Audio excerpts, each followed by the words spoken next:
Welcome to Grid Talk. My name is Ruby, and today we're here to review the 2025 Abu Dhabi Grand Prix. A big thank you to Green Wheels India for sponsoring this episode of Grid Talk. Head to greenwheels.in to check them out for news and updates on the EV industry. Joining me today, we have Owain Medford. Hello. And Dev Tyagi. Hi, how's it going?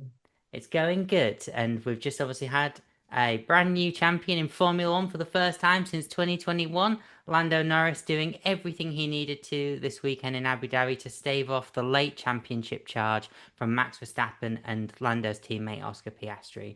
The Brit only needed to finish on the podium to secure his title regardless of where the other two finished, and after 58 laps in the desert night, McLaren secured their first driver's title since Lewis Hamilton in 2008, with Lando Norris coming home in P3, Oscar Piastri P2, and Max Verstappen winning the race. Owain, tell us how it happened. Yeah, so obviously he tried to sort of make an attempt to overtake Max Verstappen off the start, get a better start than that, and then Max cut in very, very early. But from that point, he was overtaken by Oscar Piastri with an amazing move around the outside. Zach Brown didn't seem particularly perturbed by it one way or the other. But, I don't know whether that was saving face or not, but it was either part of the plan or they were fine with it.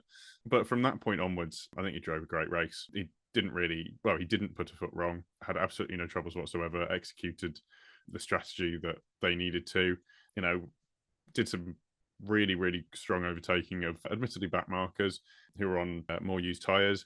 But that's still risky, particularly when you're overtaking two cars into a chicane, which we have seen the fair share of incidents over the years. And obviously that would be all he would have needed to take him out of that third place or higher that he needed to secure the championship. Apart from that, he's really over the season shepherded it quite well. I mean, he's had quite a lot of pressure and he's made a lot of changes as he's had to ensure that he's got the right mindset and to ensure that he's sort of got everything where he needs it to be. It's not been without struggles. Obviously, he had the engine blowing up in Zandvoort and a few collisions along the way. He had obviously running into his teammate and the pit wall in Canada. It's not been faultless and it's been tricky, but he's taken the championship by the scruff of the neck, like in Singapore, running into Max and bumping out his teammate. But no one ever got a world championship by being nice. Just and generally he seems like a nice guy, and he hasn't had to be completely ruthless, but he's taken the opportunities he needed to. He's had a couple more setbacks than the others, and ultimately, I think with the combination of the car that he's had that hasn't been updated since I believe Austria. They've had the same package and just sort of made the changes with the upgrades that they brought by that point. But he's, maintained his form through the entire season better than the others. And as much as Max Verstappen, had a car that they seem to falter with and, get a bit lost and really found again in this late charge towards the end. I think ultimately it has been it's been Lando Norris's championship. He's been the most consistent in the face of adversity at times, and I think he's honestly a worthy world champion to take it at the last race. Yeah, absolutely. And his P3 finish alongside his teammate in P2 means that McLaren finished the season absolutely blowing their competitors out the water with a staggering 833 points compared to Mercedes' 469. But Dev, what of Oscar Piastri and Max Verstappen? As Owain said, any of these three drivers would have been deserving world champions for 2025, but how will they be feeling after the events of today's Grand Prix? I think knowing Max Verstappen a little bit, the way we have seen him as fans and content creators, he wouldn't give a damn. He'll be very happy with his performance. I hope that he's very happy for Lando Norris. I think he's a changed man in all these years a bit. He does get angry and all. He has those short fuse moments, but I think he's more appreciative of those who have been pushing him as they have been to extract the best out of the car, which he so habitually does, and fair play to him. But I think on the whole, I think, of course, Oscar Piastri is going to, on the other hand, feel like a sentimental favorite because tens and dozens of fans around the world wanted him to win. I know so many of my friends here in New Delhi and Mumbai wanted Oscar Piastri over Lando Norris, but then we have to understand the fact that victory belongs to the one who persists. Does it mean that Verstappen and Piastri didn't? They did. On his part, Oscar Piastri made some crucial errors, But I think this has been a rigorous and mind-expanding learning process, 2025. He would at times have definitely felt, and rightly so, backstabbed, for the lack of better word, if that was actually the case. But he would also then consider himself as the one in the wrong for making those critical errors, which had he not made, would have seen him as the other candidate when it comes to being a worthy world champion.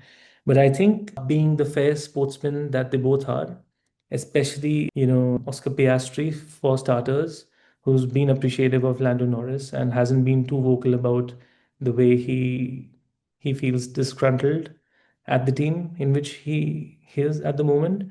I think he would have congratulated Lando Norris long time ago. And Max Verstappen, fair play to him. I think let's face facts that his rise, his prominence, his consistency, which almost rang the death knell for McLaren this season. Let's face that. I think that made the season very exciting and gripping, for the lack of better word. And Verstappen did Verstappen things. At the end of the day, he is a multiple world champion. And I know that Lewis Hamilton's fans may still consider him in the wrong for what happened at this very track 4 years ago. But then he was never the person who put the gun on Michael Massey's head to have called such a terrible judgment, which did actually happen back in the day. So I would also like to bring in Lewis Hamilton here. He still is, in my eyes, an 8-time world champion. But at least Max Verstappen is half of that, four, and a worthy world champion. So I think they shouldn't complain. They've given us a titanic duel. They've given us a great season. And I think what was really fascinating, Ruby, is that all three drivers entered this season finale with the exact number of wins against their name, which is 7. So I think that was fantastic. Now that one has one more, it doesn't mean that Formula One didn't win. I think Formula One actually won with Lando Norris's great win, and what a worthy and what a deserving winner. So kudos to Lando Norris. Absolutely, and you just touched on it there as well. Verstappen now finishes the season with the most wins and the most poles, but not the most points. But I feel like we were talking about this in our channels beforehand, and there hasn't been this much hype around a Grand Prix finale in Abu Dhabi for quite a while, probably since 2021, because there's been so much wrapped up so much earlier in the season in previous years. So fair play to Formula One for at the very least giving us something that went down to the wire and still could have changed on that final lap. But yeah, absolutely. Fair play to all three competitors. It's been a wild season.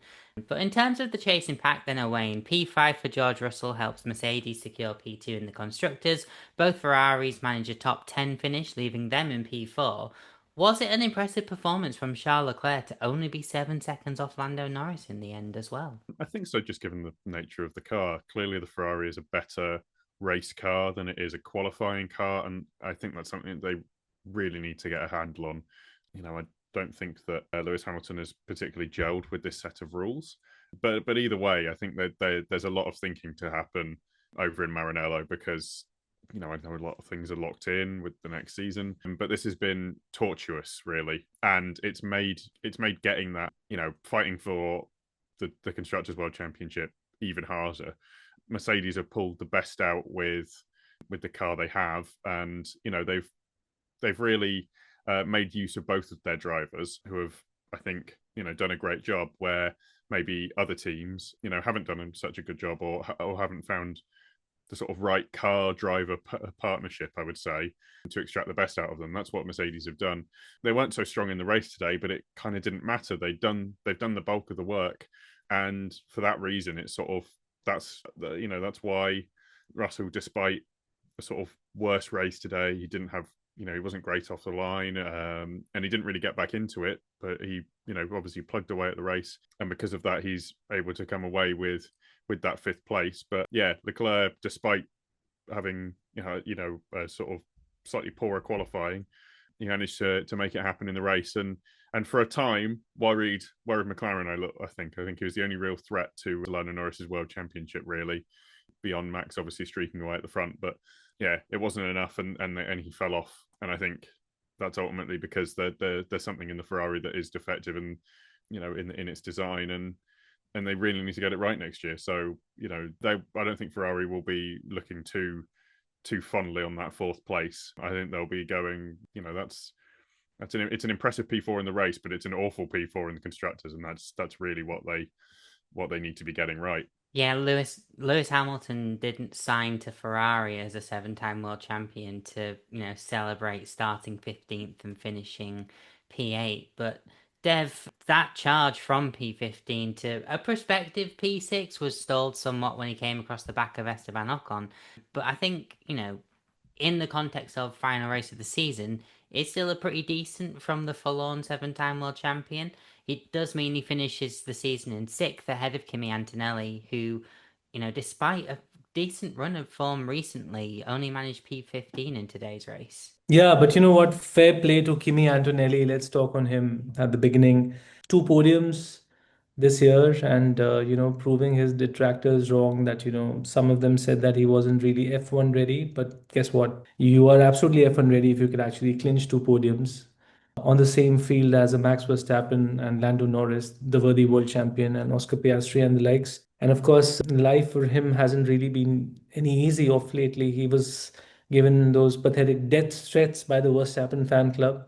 I wonder all the Max Verstappen fans who have a thing or two to say about Lewis Hamilton, where were they? Why couldn't they step in and just calm themselves down? I mean, he's a kid practically who's really doing so well in the top flight of motorsports. So fair play to Kimi Antonelli, who tried the best that he could. And I find it very interesting that much like his worthy predecessor, whose first name he shares, he also finished on seventh, which was Kimi Raikkonen's number. So that was interesting. But on Lewis Hamilton, I think he had one of the best drives he's had in a season where unfortunately he ends sans the podium. It's never happened as on date that the mighty titan of the sport has contested in a season where he hasn't even clinched a single podium. But it's life, it happens, and I know that he's gonna come back stronger. I hope he does that because it will be good for the Tifosi. Their blood pressure levels would have returned then to normal next year. But it's too early to say what can happen next year, what can't. But what definitely did happen is that Lewis finished in side points. He collected some interesting points out there, some great moves on the track, racing track, which Kimi Raikkonen has rightly called pretty much after a few corners. But then I think it did give us a good race in the end. But that's all that he could do. Both Ferraris finishing in the points, I think, is a good day for us Ferrari fans at the end of the day. Not much to complain there. But yeah, Lewis Hamilton actually holds the advantage over Kimi Antonelli in the driver's standings. Is he going to be ecstatic about it, knowing his lofty standards for excellence? For sure not. But hey, come on, it's a victory in itself, and he won't be moaning about it. Some language about as colourful as Kimi Raikkonen would occasionally get to there, Dev, but absolutely. Yeah.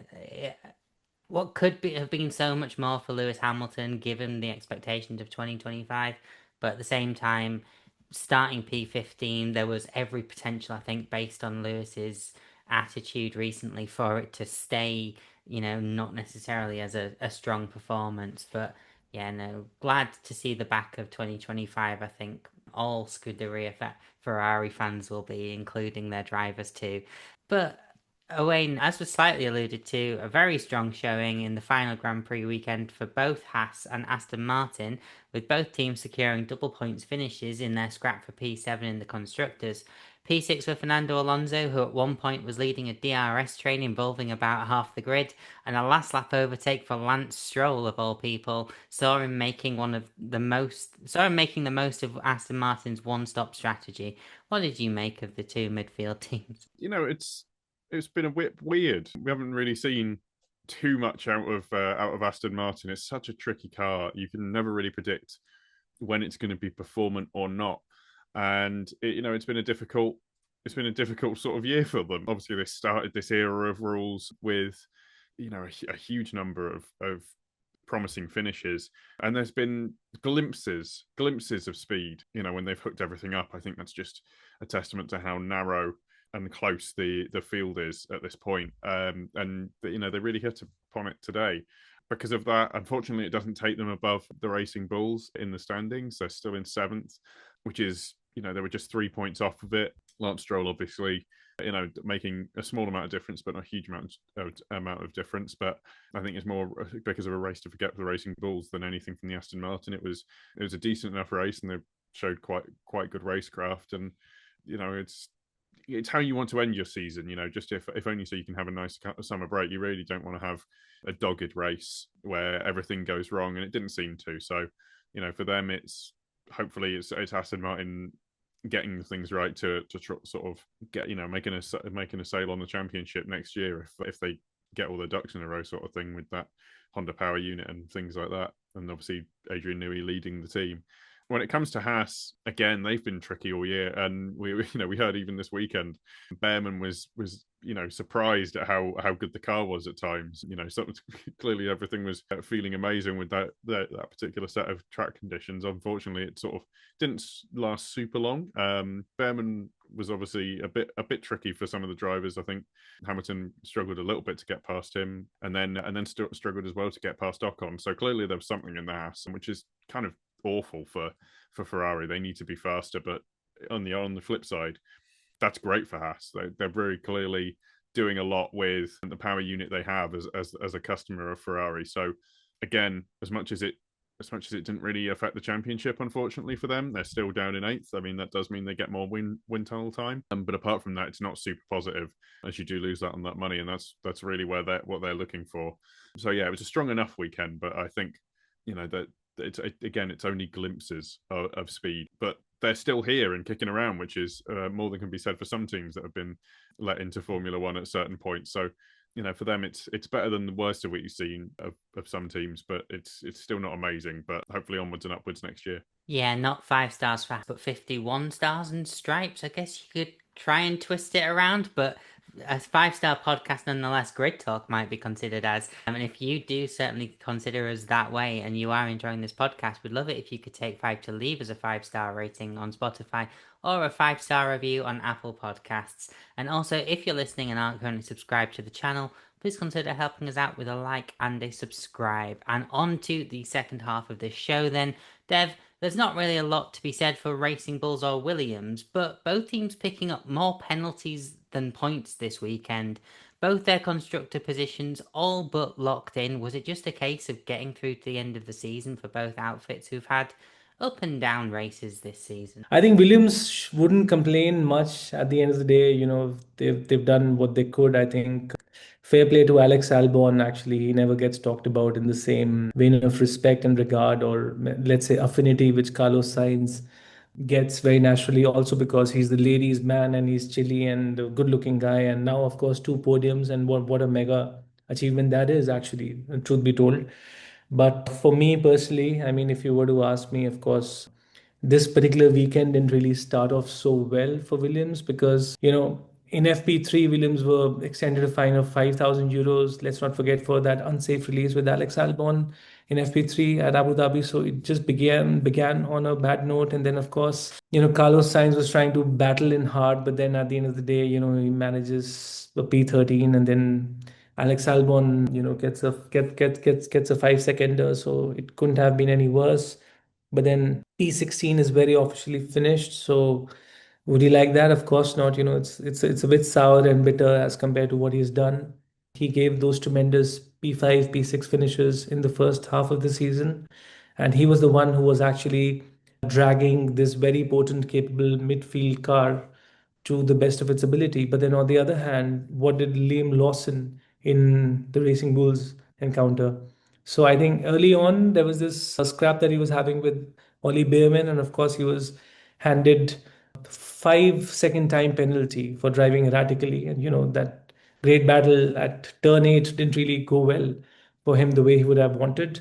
The duo were battling for position. They were running just ahead of Sir Lewis Hamilton, which is when Ollie Behrman attempted to pass into, I think it was around the chicane, unless I'm very much mistaken. He was trying to make it to the main straight, and Lawson stayed ahead, that sweeping turn 9. And then when the duo were, at the end of the day, placed under investigation, which wasn't very forthright as to who was to be blamed and who wasn't, it was found that Liam Lawson was the one at fault. And it's what it is. It's the fag end of the season. And I think before dust settles over the Abu Dhabi Grand Prix, contested once again spectacularly under the bright lights of Yas Marina, they would have forgotten. And there are very strong positives to be taken. For instance, Liam Lawson has really, I think, found himself He's found himself, he's found the sweet spot of the car on many an occasion.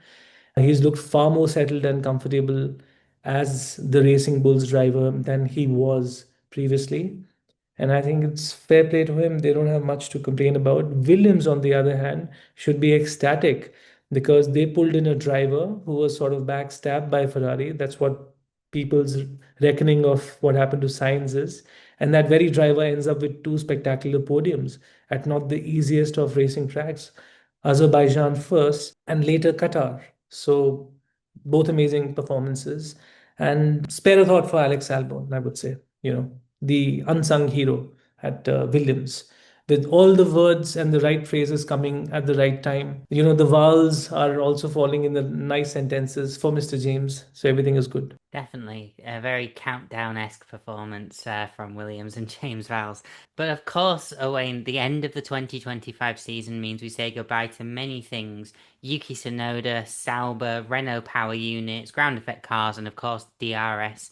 Yuki, he spent his final race weekend as Red Bull's championship weapon, and the Sauber team lost out on a final point of their tenure to Lance Stroll. Was this the end to the story either would have hoped for? In terms of Yuki Tsunoda, I really do feel for him. But unfortunately, despite what can be said about the way that Red Bull have chosen to develop their car under predominantly Christian Horner's leadership at the time, I'm not going to level anything really when it comes to Lauren Mechis. Obviously, he's not been in the team long enough, and there's an awful lot of control and regime that was in place from Christian Horner. But that has taken Red Bull to a place where clearly we have only seen flashes of brilliance off some drivers who are able to manage that car. One of them is Max Verstappen. That's not flashes. That's a complete burning blaze. And for Yuki Tsunoda, unfortunately, he's sort of withered under that, in comparison. And I don't think it's his fault. I feel bad for him that I think a number of drivers, unfortunately, get a bad rap by going into a car that clearly I think only one person can effectively and consistently get the best out of. They really have gone through a number of drivers, and at a certain point, you really do have to question the system rather than the driver. Ultimately, I think Yuki Tsunoda, is he hasn't performed, and he hasn't performed against his teammate or even near his teammate, unfortunately, and that is ultimately what is costing Red Bull in the constructors, and it's cost him his seat. I mean, obviously, he goes to a test and reserve driver role, and we're going to see what Hadjar can do in that seat instead. Sauber, as you say, it's been a little bit of, it's been rocky, and they have lost that last point. It's inconsequential when it comes to the championship, and I think they've been waiting a long, long time. For this to end. This is a long time coming, and I think they'll be glad to see the back of the season in this race. They had a small uptick in performance at some points, and again, when they got the car right, they've done well. But unfortunately, they haven't got the right car right enough, and that is why they are in the position that they are, in ninth place, being saved only by almost, I hate to say it, but it's not so long, it's good riddance. Alpine bowing out of Formula One in the way they, or at least Renault Power Unit, sorry. It's been so tortuous. I don't think that we've seen a consistent amount of performance or winning mentality from that team for getting on for decades now. There's been small hints with people like Kimi Räikkönen and in the team, and getting them somewhat of a strong performance, but those days have been and gone, and ultimately it's just not good enough. It's not good enough for a top tier manufacturer like Renault to be putting their name on a team that couldn't even score a single point, where couldn't score over a point per race weekend, and has ended up 50 points adrift of teams that are fighting over fundamentally 4 places at the back of every race. So it's not good enough. It hasn't been good enough. And I really hope the people who have invested in Alpine have done their due diligence, because something is not right, and it needs fixing, and it needs fixing a long, long time ago. Yeah. When it comes to ground effect cars and DRS, I'm not sure they'll be looked on fondly. DRS is a sticking plaster solution to a problem. And unfortunately, as we've seen, this was, I think, one of the better races of the DRS era, and it was only interesting because of the tension rather than the action. When it comes to the ground effect cars, I think the thing we'll remember most is Max Verstappen's ability to shepherd them around the track, and how humbled it has made some teams look, despite them being second in the World Championship for constructors. So that would be my wrap up of the farewells. So long, farewell, and don't come back at all is essentially the gist of that. But yeah, let's talk about our driver of the day then. So Dev, Grid Talk poll voted in favour of Max Verstappen. Do you agree? Were there any other candidates? Who's your driver of the day for the Abu Dhabi Grand Prix? Truth be told, my driver of the day for the Abu Dhabi Grand Prix is Esteban Ocon, and I can tell you why. He had a great drive today. It was hugely undersung, and I think he's been a driver who's. I know it's kind of a weird and a very wacky answer, but he's not had the best of seasons. He scored a fighting P9. I think he had a spectacular result at Las Vegas given the circumstances. He had a P9 there, and then he's not really been in points all that much. So for a team whose best days now seem to have been way back in the past, to be doing some point scoring for them at the very fag end of the year, I think is not too bad. So yeah, weird as it may sound, not that I'm not capable of coming out with such answers as I have in the past.